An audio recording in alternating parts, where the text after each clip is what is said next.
انا كنت قربت اصدق بصراحه. ضحكت على جمهورك وفهمته واقنعته ان كل اللاعيبه اللي جت عندك الفتره الاخيره جت عشان خاطر تعمل تاريخ وتحقق بطولات، وتنازلوا عن الفلوس وضحوا بحاجات كتير من اجلك، لحد ما جه الفدائي وسام ابو علي اللي انت صدعتنا بيه الموسم اللي فات، وقبله مفاسي اكرم توفيق ومروان عطيه وحمدي فتحي اللي رجع واداك على قفاك وراح بيراميدز، واليو ديانج اللي رفض يجدد لك. كشفك ان انت نادي خليجي ليك فرع في مصر مش اكتر. كل اللعيبه جايه تقلبك في قرشين، مش جاي عشان البطولات.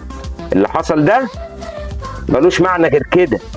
لعيبتك كلها لما جالها قرشين زياده تمشي ومش عايزه تجدد لك. الموضوع بقى مش قصه بطولات وان انت نادي كبير، موضوع قصه فلوس.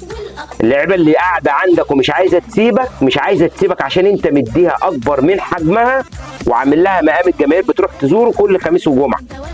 خليك انت كده اوضه اللبس عندك خربانه وشاغل دماغك بالزمالك.